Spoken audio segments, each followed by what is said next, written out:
Affaire Negreira, le FC Barcelone officiellement accusé de corruption. Je sais pas si on peut prendre cette source à la légère, si on peut la prendre au sérieux, mais c'est nous les voleurs. Ça dit que c'est nous les voleurs et c'est qui est accusé pour corruption? C'est le FC Barcelone. Ils ont été formellement inculpés en tant que personne morale de corruption d'entreprise sous forme de fraude dans le cadre de la controverse Affaire Negreira. Bref, on va aller rapide, on va pas commencer à parler juridique parce que c'est pas notre but, nous on parle que de football, mais c'est clair que cette affaire-là, une corruption qui a duré entre 2001 et 2018, des versements de 7,1 millions du FC Barcelone au vice-président des arbitres, à Negreira, concerne notamment des rapports techniques et des conseils au niveau de l'arbitrage, au niveau de comment doivent réagir les joueurs, comment l'arbitre peut arbitrer les rencontres. L'ancien président du Barça doit comparaître début février pour détailler les paiements effectués durant son mandat de 2002 à 2003. Mais c'est pas tout, il y a aussi Joan Laporta qui sera aussi présenté, Ernesto Valverde et Luis Enrique, des anciens coachs qui sont des personnalités clés de l'audience.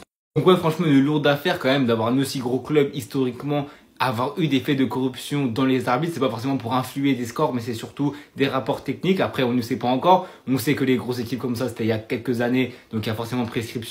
Ce qui fait qu'au niveau des sanctions et amendes, ça sera très minimal malheureusement. Et pour moi, ça ne doit pas rester impuni. Malheureusement, on sait que les grosses équipes comme ça sont rarement inquiétées. Inculpe aussi peut-être Joan Laporta. Le parquet demande des éclaircissements à Laporta concernant les paiements effectués aux holdings d'Enrique Negreira concernant les entraîneurs. Il souhaite savoir si les rapports d'arbitrage d'Enegreira ont influencé les stratégies sportives de l'équipe. Donc bref, on ne sait pas où va aller cette affaire, mais c'est marrant que ça tombe aujourd'hui, lendemain ou plutôt 2 jours après le Classico, après les annonces de Lamine Yamal, comme quoi on serait une équipe de voleurs, alors que pour l'instant la seule équipe qui est potentiellement inculpée dans des faits de corruption, c'est bien le FC Barcelone.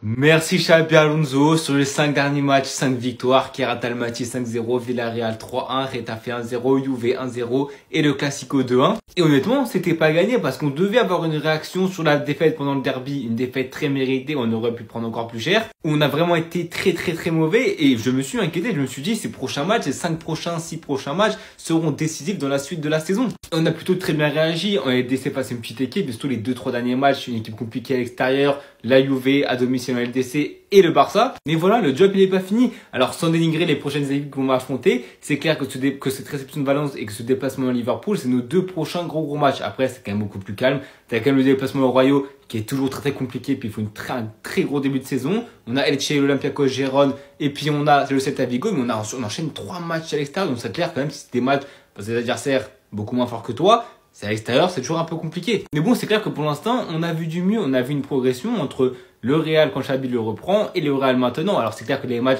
sont pas toujours les plus beaux à voir. Contre des blocs bas, c'est toujours aussi compliqué de se créer des opportunités, de se créer des situations. Et encore, il y a eu quelques matchs où on a été très bon. Mais ce match contre le Barça est le point d'orgue de ce que Xabi met en place depuis le début de la saison. De très belles choses produites dans le jeu, avec ballon, sans ballon dans les courses, la mentalité. T'es premier de Liga. 5 points d'avance sur le Barça, 9 sur 9 en LDC, seulement une défaite en 13 matchs, un très bon début de saison. Dans un club comme le Real Madrid où t'as pas forcément le temps, tu dois avoir tes résultats maintenant tout en important un projet de jeu qui est intéressant parce que tu Xabi Alonso, tu arrives très bien. Alors est-ce qu'on prendra un trophée cette saison? J'espère pour qu'il reste au Real Madrid au club, et même s'il en prend pas, j'espère qu'il va rester parce qu'on le voit avec le Barça, l'an 2 dans une équipe c'est toujours déterminant et on sait que Xabi, si son an 2 se passe très bien, on peut avoir un Real Madrid qui est très intéressant au fil des saisons. Alors ça passera sûrement par un départ de Vinicius Junior, je l'ai dit dans une vidéo qui est sortie il y a très longtemps, qui est en épinglé, où je vous détaille tout le plan de Mbappé, départ de Rodrigo Vinicius, c'est quasiment pas acté, mais il envisagerait vraiment un départ du Real Madrid. On a vu ce qui s'est passé. Le dernier match, sa sortie, je quitte cette équipe, je me barre, c'est mieux que je m'en aille, ça me fait du mal évidemment dans son stade de mon joueur. Mais bon, c'est clair qu'avec le match qu'il a fait, c'est très frustrant de sortir, c'était clairement pas le joueur à sortir, c'est peut-être une erreur de gestion de Xabi Alonso, mais bon, c'est sous le coup des émotions, t'es très frustré de sortir, c'est normal, Toni Kroos a pris sa défense, donc je comprends évidemment la réaction, même si je n'accepte pas. Voilà, moi je vais pas non plus écouter toutes les news qui nous disent que ça passe pas entre Xabi et Vinicius, c'est compliqué, on le sait évidemment, Vinicius c'est un joueur qui est compliqué à gérer, qui marche beaucoup à la confiance.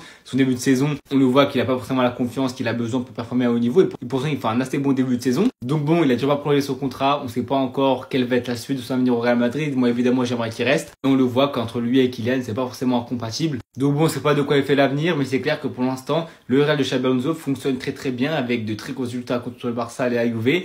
un gros déboire contre l'Atlético Madrid. Et voilà, c'est la défaite qui peut te permettre d'apprendre et qui t'a permis de rebondir. Maintenant, comme je l'ai dit, ces 2 prochains matchs seront très importants contre Valence pour reprendre des points d'avance sur le Barça et surtout contre Liverpool. Liverpool qui, même malade, à Anfield, c'est toujours des matchs particuliers et on doit gagner ce match pour faire le 4/4 en LDC. On se retrouve pour parler de l'actu Real Madrid et du calendrier. On commence directement avec ce calendrier en novembre. 6 matchs, la réception de Valence le 1er novembre, le déplacement à Anfield, 4e journée de Ligue des Champions, 3 jours plus tard. Et après, tu enchaînes avec 4 matchs contre des clubs un peu plus faibles en Liga. Mais par contre, c'est 4 déplacements. Je te déplace quand même au Rayo, 3 jours après Liverpool, une semaine à quasiment 9 jours pour 3 matchs. Le Rayo, actuellement 7e. Très dur à jouer chez eux. Ensuite, Elche, l'Olympiakos en FDC et puis Gérone, un mois qui sera très compliqué avec aussi la trêve entre Vallecano et Elche. Donc ouais, en mois de novembre, on doit continuer de prendre des points, surtout face à un adversaire comme Liverpool en LDC, un gros club qui, même s'ils sont dans la déroute, reste un adversaire qui sont très solides à jouer. Pour ce qui est des news, on a Hendrix et l'OL qui seraient en discussion pour un prêt en janvier 2026. Hendrick en manque de temps de jeu, objectif Coupe du Monde. L'OL correspond à pas mal de ses critères, une équipe offensive qui joue l'Europe, qui joue le haut de tableau. L'OL en plus a cruellement besoin d'un attaquant, donc Hendrix pourrait faire vraiment le taf et faire du bien à cette équipe. On pourrait même le voir à Marseille. Une actu qui est tourmentée évidemment par l'affaire entre guillemets Vinicius, Xabi Alonso, les deux seraient réconciliés. Et on a vu Vinicius sur son Insta, sur Twitter, bref partout, mettre un communiqué en s'excusant auprès des fans madrilènes, du club, des joueurs, du président, etc. Alors oui, il s'excuse pas auprès de Xabi dans ce poste-là, mais j'espère que ça a été fait en privé, loin des caméras, pour que le moral soit beau fixe au club, parce qu'en vrai, les caméras, les déclarations, c'est bien, mais c'est en interne que ça doit se régler. Donc évidemment, j'espère que ça a été fait, et je en ai parlé tout à l'heure en vidéo hier. Attention à tout ce que vous lisez sur la presse, dans les réseaux, El Chiringuito, The Athletics, Marca, AS, bref. Il faut tempérer un maximum parce qu'on va avoir beaucoup de news de presse catalane notamment, essayer de discréditer le Real Madrid dans une très bonne phase. Il ne faut pas que la presse se mette dans nos pattes et nous détruise le moral. Pour partir sur un plus positif, Mbappé est encore élu joueur du mois en Liga, un très gros début de saison. D'autant plus qu'il aura son trophée, le Soulier d'Or, vendredi présenté au Bernabéu contre Valence. Un match contre Valence en Liga, t'as 5 points d'avance sur le Barça pour essayer d'en prendre 8 ou de toujours garder ton gap d'avance de 5 points sans Dani Carvajal qui a été blessé une blessure au genou. Il sera absent 2 à 3 mois. Donc Fede Valverde pourrait continuer à jouer de latéral droit tant que Trent qui est toujours absent. Peut-être il sera de retour contre Elche en Liga et encore c'est pas sûr. Et Carvajal seront rétablis. Et comme il est dit, les retours de Jude et de Camavinga bloquent encore plus le milieu de terrain. C'est clairement Valverde qui est sollicité à droite. Et on a vu que ça a très bien fonctionné contre le Barça avec lui à droite, avec Camavinga qui débloque un nouveau poste, milieu droit, ailier droit pour bloquer les ailiers qui sont percutants. Ça apporte un équilibre et beaucoup de milieu de terrain, beaucoup de stabilité et un Camavinga qui est à droite mais qui va aussi à gauche, qui est vraiment en électron libre et qui est vraiment très important dans cette équipe. C'est vraiment une combinaison que j'aimerais voir. Maintenant, est-ce que ce sera le cas? Je ne sais pas parce que Xabi prévoit une grosse rotation contre Valence, donc peut-être Kylian Mbappé sur le banc pour essayer peut-être de calmer la situation, mettre Vini titulaire, capitaine, même si bon, pour le Soulier d'Or de Kylian, c'est peut-être pas une bonne chose de le mettre sur le banc. Et honnêtement, je pense pas qu'il sera mis sur le banc, mais je pense que voilà, comme Xabi le montre, peut-être 5, 6, 7 joueurs où ça va tourner. Je suis pas sûr de 7 quand même, c'est énormément, mais je pense 3, 4 joueurs qui peuvent tourner, ça peut être intéressant. Et bon, je vais finir sur ça, même si c'est pas une news, en vrai ça nous concerne. Voici le score de Liverpool, 7 derniers matchs, 6 défaites. Alors oui, à Anfield, ça reste un match compliqué et je pense que contre nous, ils voudront se transcender pour oublier ce record, pour oublier leur dynamique. Mais c'est clair qu'on affronte à Liverpool au meilleur moment pour nous. On vient de battre le Barça, on est gorgé de confiance. Premier de Liga, premier de LDC, quasiment 9 sur 9. Donc ouais, face à aussi une très belle équipe, c'est aussi un vrai gros test pour le Real Madrid. Les joueurs du Real Madrid se sont tapés un fou rire pendant le discours de Kylian Mbappé lors de la remise de son soulier d'or. Au point où Militao n'arrivait plus à s'arrêter et Lamine Yamal a bel et bien acheté la maison de Shakira, je vais tout vous expliquer. Pour tout comprendre, il faut savoir qu'aujourd'hui il y a eu la cérémonie de la remise du soulier d'or à Kylian Mbappé. Et tous les joueurs du Real Madrid étaient bien présents, notamment Vinicius qui a récemment dit qu'il voulait quitter le Real Madrid et qui était assis pas loin de Xabi Alonso avec lequel il s'est embrouillé justement. Mbappé quant à lui, il était assis à côté du parrain Florentino Pérez qui a senti qu'il était un peu stressé, du coup il a décidé de lui faire une blague suite à laquelle Kylian était juste mort de rire, je me demande bien ce qu'il lui a dit. Franchement, le coup de Florentino Pérez a bien marché parce que juste après il a été appelé pour recevoir son trophée aussi faire un discours. Il était tellement à l'aise qu'il a fait rigoler tout le monde parce que suite à une blague, Xabi Alonso et Valverde étaient juste morts de rire. Vinicius aussi avait le sourire et Bellingham s'est retourné vers Eder Militao parce que sa réaction était trop drôle car il s'est tapé un fou rire au point il n'arrivait plus à s'arrêter, il a dû se cacher carrément. Fou rire qui a duré jusqu'à ce qu'il ait pu aller rencontrer et féliciter Kylian Mbappé qui a pris la photo avec l'une des personnes les plus importantes qui lui a permis de réaliser ce rêve, son père. Car oui, ce qu'il a réalisé aujourd'hui est bel et bien un rêve qui s'est transformé en réalité. Il faut savoir aussi c'est que Lamine Yamal vient de mettre cette photo là sur Instagram. Il confirme qu'il a bien acheté la maison de Shakira et Piqué à 10 millions d'euros. Ils veulent tout faire pour faire tomber le Real Madrid, mais le Real Madrid ne tombe jamais. Donc voilà une nouvelle polémique en Liga.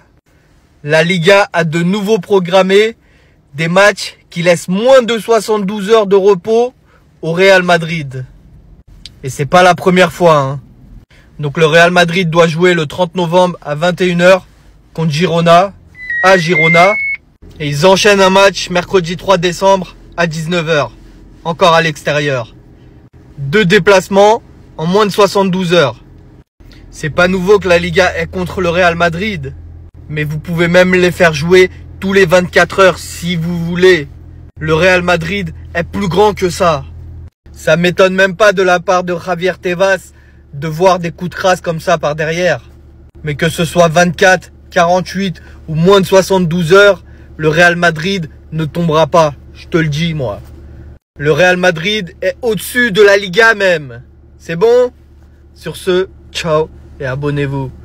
Après la Liga, c'est au tour de l'UEFA de se manger une fessée de la part du Real Madrid. Donc le Real Madrid a remporté le procès de la Super League et va maintenant réclamer des milliards pour les dégâts causés par l'UEFA. Le tribunal a rejeté les appels de l'UEFA, du RFEF et de la Liga. C'est bon? Tout le monde, on les balaye. Et en plus de ça, le club affirme avoir essayé de trouver un accord avec Ceferin, mais il n'a pas cédé. Il pensait pouvoir gagner aux tribunaux face au Real Madrid, le grand Florentino Pérez. Mais t'es bête ou quoi? Et donc maintenant, le Real Madrid peut encaisser une compensation historique en milliards d'euros. Quand je vous dis qu'il faut pas chercher des noises au Real Madrid et à Florentino Pérez, c'est le plus grand président de l'histoire du football, que tu le veuilles ou non. Et ça le prouve encore une fois. Sur ce, ciao et abonnez-vous. Non, depuis ce matin là, je vois du monde dire que Lamine Yamal était à 70%. C'est pour ça qu'il a fait un sale match contre le Real Madrid. Arrêtez de sortir des disquettes, hein. Il était à 70%, c'est vous qui l'avez fait jouer. Pourquoi vous le mettez sur le terrain si vous savez qu'il est claqué? Et même à 100%, il est claqué. C'est vous qui faites une hype sur lui parce qu'il a mis un but contre l'Inter en demi-finale de Ligue des Champions, qu'il a mis 2-3 extérieurs, et c'est tout. Sa carrière, ça se résume à ça. Un but contre l'Inter, 3 extérieurs. C'est ça, sa carrière. Et là, vous commencez à sortir des disquettes. Il est claqué, il est claqué. C'est tout. 70% de quoi? Et le truc de « il n'a que 17 ans », ça c'est fini, hein. Ça marche plus. Il a plus 17 ans. Ils sont là, ils assument même pas. Il est nul et c'est tout. Fin de l'histoire. Non, sur ce, ciao et abonnez-vous. Voici la nouvelle story de Hustlehard 304. Et je pense que vous savez très bien c'est qui Hustlehard 304. C'est rien d'autre que le daron à Lamine Yamal. Donc Lamine Yamal, maintenant qu'il est interdit de faire des provocations sur internet, il envoie son daron pour faire passer ses messages. Mais là, c'est pas le moment, là. Là, tu viens de te manger une fessée, t'as fait un match éclaté au sol, et t'envoies cette photo-là, là. Non, je pense que Barcelone, en plus de Lamine Yamal, il devrait gérer Hustlehard 64 aussi.